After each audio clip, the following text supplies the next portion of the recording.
نحمده ونصلي على رسوله الكريم أما بعد فأعوذ بالله من الشيطان الرجيم بسم الله الرحمن الرحيم وله من في السماوات والأرض ومن عنده لا يستكبرون عن عبادته ولا يستحسرون يسبحون الليل والنهار لا يفترون أم اتخذوا آلهة من الأرض هم ينشرون لو كان فيهما آلهة إلا الله لفسدتا فسبحان الله رب العرش عما يصفون لا يسأل عما يفعل وهم يسألون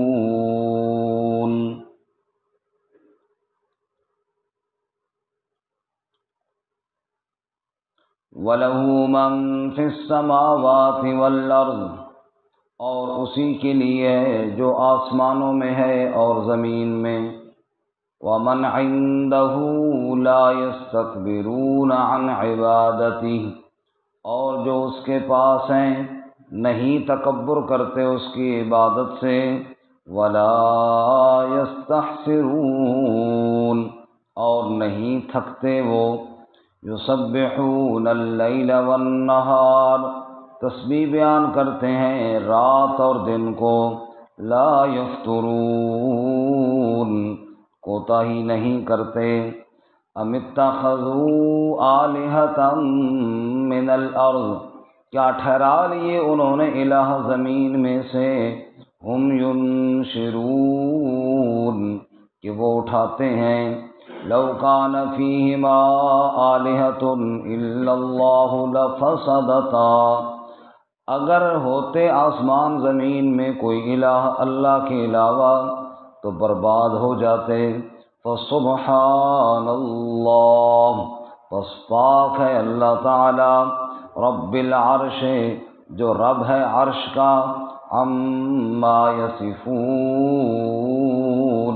اس سے جو وہ بیان کرتے ہیں لا یسأل عما یفعل وہ نہیں پوچھا جاتا اس سے جو وہ کرتا ہے وہم یسألون اور وہ پوچھے جاتے ہیں سبحان ربک رب العزت عما یصفون وسلام علی المرسلین والحمد للہ رب العالمین اللہم صل علی محمد وعلی آل محمد کما صلیت علی ابراہیم وعلی آل ابراہیم انک حمید مجید اللہم بارک علی محمد وعلی آل محمد کما بارکت علی ابراہیم وعلی آل ابراہیم انک حمید مجید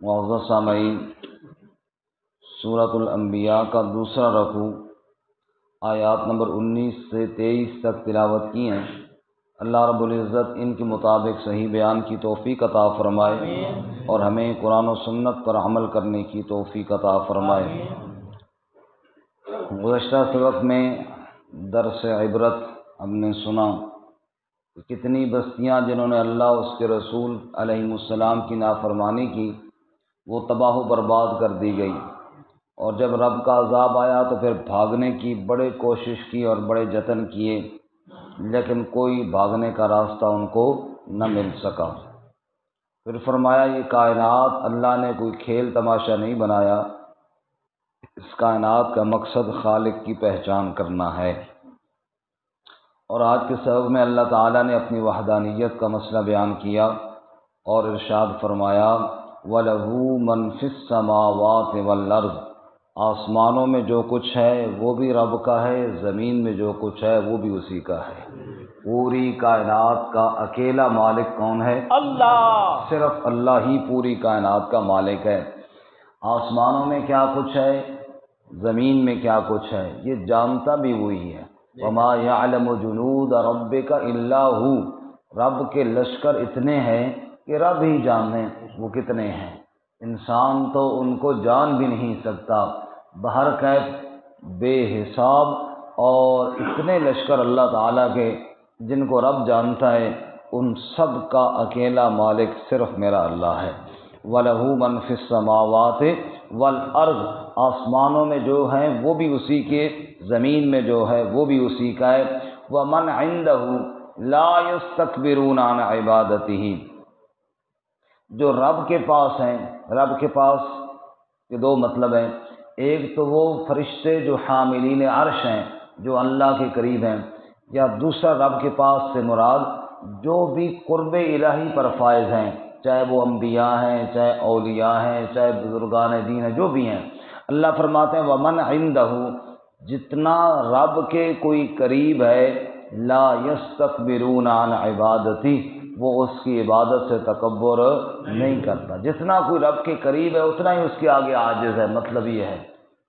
جیسا کہ دوسری جگہ اللہ تعالیٰ فرماتے ہیں الذین یحملون العرش ومن حولہ یسبحون بحمد ربہم، حاملین عرش جو اللہ کے عرش کو اٹھانے والے فرشتے ہیں وہ کیا کرتے ہیں؟ فرمایا یسبحون بحمد ربہم، وہ ہر وقت اللہ کی تسبیح بیان کرتے رہتے ہیں۔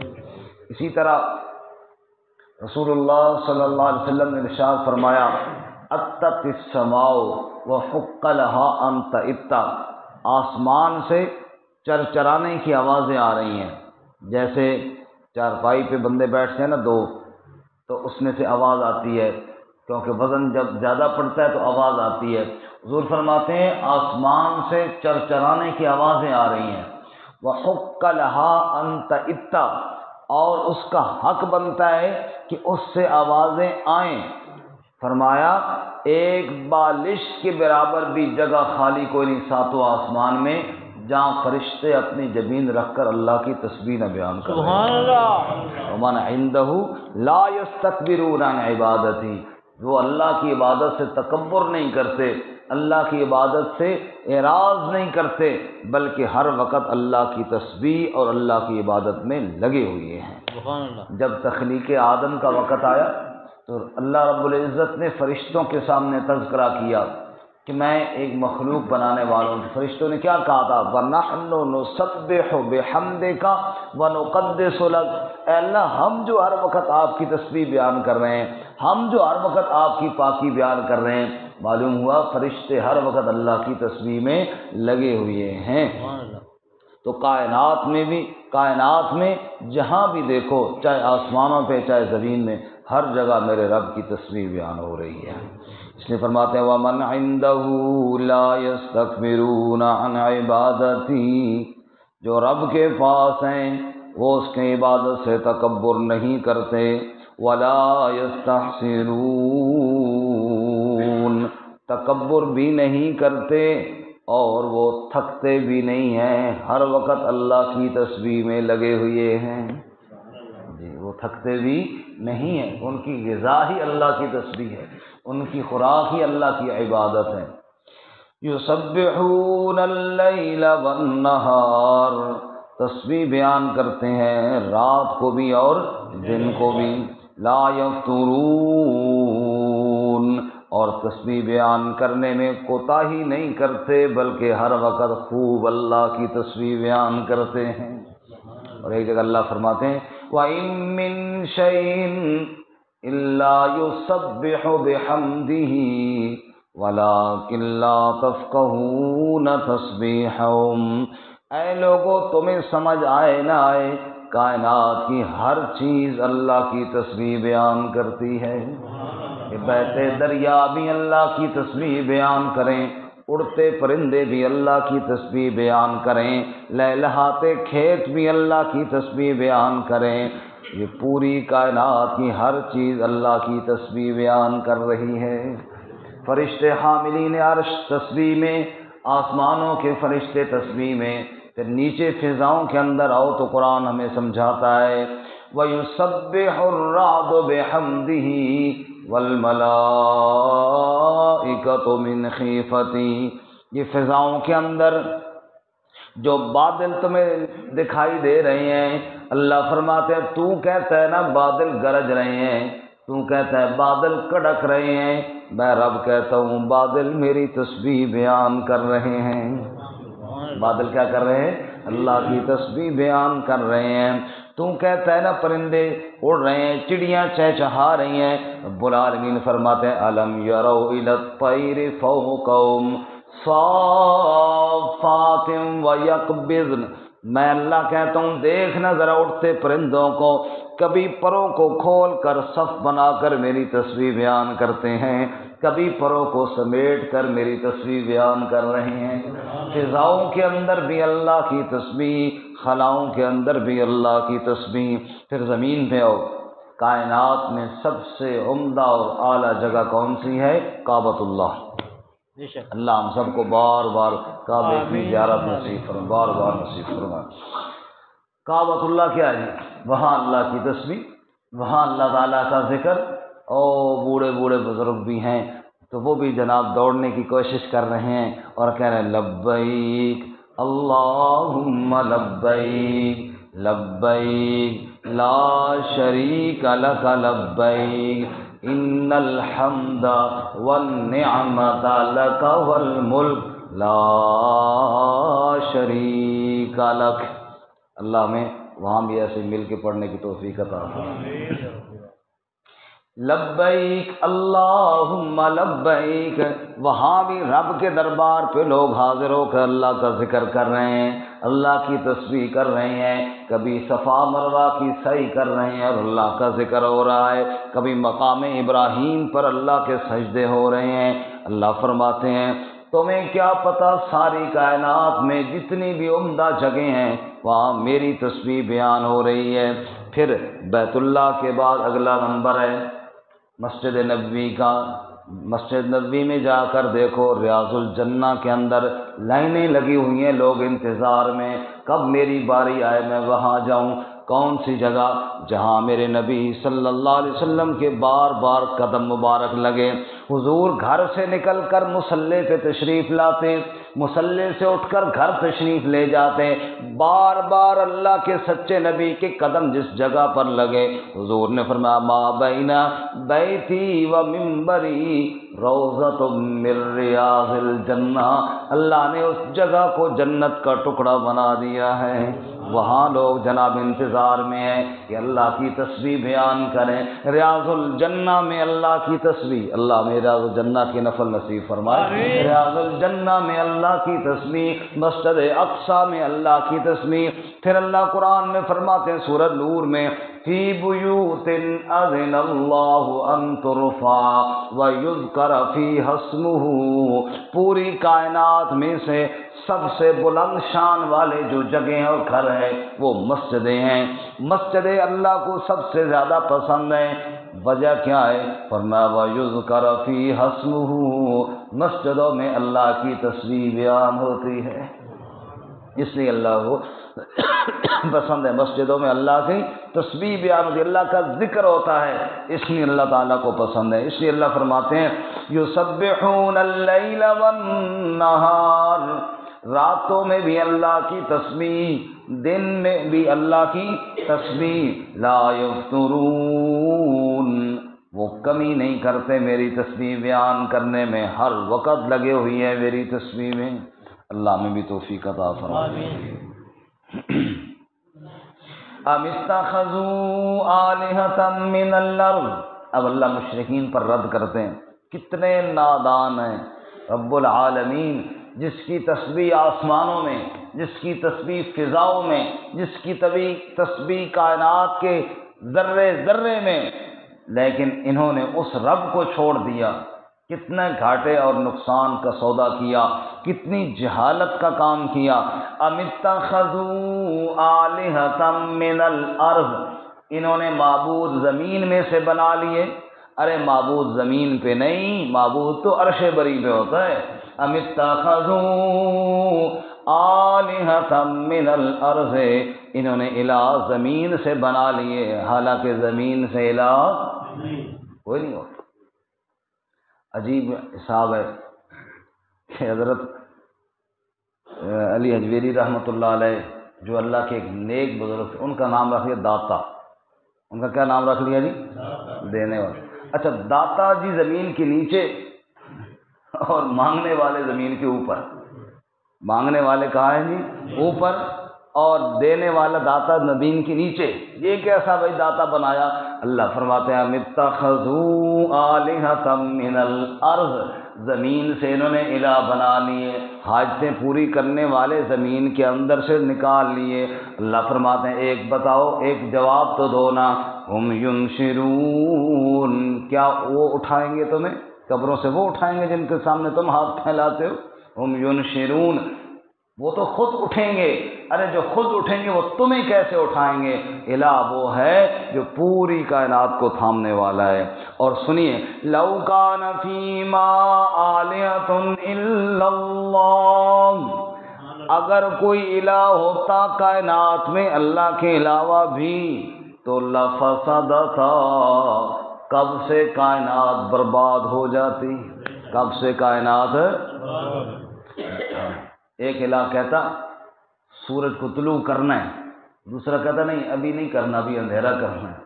ایک الہ کہتا ٹھنڈی ہوا چلاؤ، دوسرا الہ کہتا نہیں گرم ہوا چلاؤ۔ اختلاف تو ہو جاتا ہے۔ اللہ فرماتے ہیں اگر دو الہ ہوتے، ایک کی رائے کچھ بن جاتی، دوسری کی رائے کچھ اور بن جاتی، تو نتیجہ کیا نکلتا؟ ایک ملک میں دو بادشاہ انسان نہیں قابو ہوتے ایک ملک کے اندر، تو پوری کائنات کے نظام میں ایک الہ کے علاوہ دوسرے کتنے الہ تم نے بنا رکھے ہیں، یہ کیسے ہو سکتا ہے؟ فرمایا ایسے ہرگز نہیں ہے، ایک اللہ ہی نظام چلانے والا ہے، اسی لیے اس میں اختلاف کو نہیں پیدا ہوا۔ بڑھیا چرخہ کاٹ رہی تھی، تو چرخہ پرانے دور میں بڑھیاں کاٹتی تھی نا، تو ایک دہریہ گیا، اس نے کہا اس کائنات کا نظام کون چلا رہا ہے؟ میں نے کہا اللہ چلا رہا ہے، اور کون چلا رہا ہے؟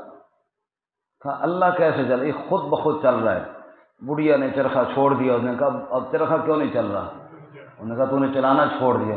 انہوں نے کہا چلائے بغیر ایک چرخہ نہیں چلتا، تو الو نے چرخہ پوری کائنات چلتی ہے۔ تیرا اندر اتنا عقل کام نہیں کرتا کہ ایک چرخہ نہیں چلتا چلائے بغیر۔ اچھا تو کہتی ہے کہ ایک ہی اللہ چلا رہا ہے، یہ کیسے؟ انہوں نے کہا تم ہی ساتھ ہاتھ رکھ، میں ایسے گیڑتی ہوں تو ایسے گیڑ، پھر چلے گا، یہ ٹوٹ تو جائے گا، چلے گا نہیں ہے۔ اور دو بندے مل جائے تو ایک چرخہ سیدھا نہیں چلتا، اور تو کہتا ہے کہ جناب اتنے الہ بن گئے۔ یہ پوری کائنات کا نظام صرف ایک اللہ ہی چلانے والا۔ لو کان فیہما آلہۃ الا اللہ لفسدتا، اگر ہوتے الہ، فرمایا اگر ہوتا کوئی الہ اللہ کے علاوہ تو لفسدتا، برباد ہو جاتے آسمان، برباد ہو جاتی زمینیں۔ فسبحان اللہ، سبحان اللہ، فسبحان اللہ رب العرش عما یصفون، جب اللہ ہی الہ ہے اور اس کے علاوہ کوئی الہ نہیں، پھر کہو نا سبحان اللہ، پاک ہے اللہ رب العرش، جو عرش کا رب ہے، عرش کا مالک ہے، عما یصفون، اس سے جو وہ بیان کرتے ہیں۔ لوگ اللہ کے شریک بیان کریں، تم جواب میں کہا کرو سبحان اللہ، اللہ شریکوں سے پاک ہے۔ لا یسأل عما یفعل، لا یسأل عما یفعل، جو کام میرا رب کر دے اللہ سے کوئی پوچھنے والا نہیں ہے، اللہ سے کوئی پوچھنے والا کوئی نہیں۔ اللہ، اگر توجہ فرمائیں، نوح علیہ السلام کے بیٹے کو غرق کر دے، ہے کوئی پوچھنے والا؟ کوئی پوچھنے والا نہیں ہے۔ لا یسأل عما یفعل، جو کام چاہے کر دے اس سے کوئی پوچھنے والا نہیں، قوموں کو برباد کر دے اس سے کوئی پوچھنے والا نہیں۔ کسی کے بیڑے کو تار دے کوئی پوچھنے والا نہیں، کسی کے بیڑے کو ڈبو دے کوئی پوچھنے والا نہیں ہے، دنیا بنا دے کوئی پوچھنے والا نہیں، سردی لے آئے کوئی پوچھنے والا نہیں، گرمی لے آئے تو کوئی پوچھنے والا نہیں، جب تک چاہے کائنات کا نظام چلائے کوئی روکنے والا نہیں، جب چاہے قیامت قائم کر لے کوئی پوچھنے والا لا یسأل عما یفعل، کوئی پوچھنے والا نہیں اس سے جو کر لے، وہم یسألون، اور اس کے علاوہ باقی سب پوچھے جاتے ہیں، ہر ایک سے پوچھ گچھ ہوتی ہے، اگر پوچھ گچھ نہیں ہوتی تو صرف میرے اللہ سے نہیں ہوتی، ہم یسألون، ہر ایک سے پوچھ گچھ ہوتی ہے۔ نوح علیہ السلام سے اللہ کہتے ہیں دعا نہ مانگنا اپنے اس بیٹے کے لیے، اور رسول اللہ صلی اللہ علیہ وسلم سے اللہ فرماتے ہیں عفا اللہ عنک لما اذنت لهم، اے میرے نبی صلی اللہ علیہ وسلم میں آپ کو کہتا تو کچھ نہیں ہوں، لیکن یہ بتاؤ ان منافقوں کو آپ نے چھٹی دی کیوں ہے؟ پوچھ ہو رہی ہے نا، کیوں دی ہے؟ یا ایھا النبی لما تحرم ما حل اللہ لک، اے نبی صلی اللہ علیہ وسلم جس چیز کو اللہ نے حلال کیا آپ نے اس کو کیوں حرام کیا؟ اللہ پوچھ سکتا ہے، انبیاء سے پوچھ سکتا ہے، ہر ایک سے پوچھ سکتا ہے، لیکن اللہ سے کوئی پوچھنے والا نہیں، تو معلوم ہوا صرف اور صرف معبود کون ہے؟ اللہ تعالیٰ ہمیں اپنی ذات پہ کامل یقین نصیب فرمائے۔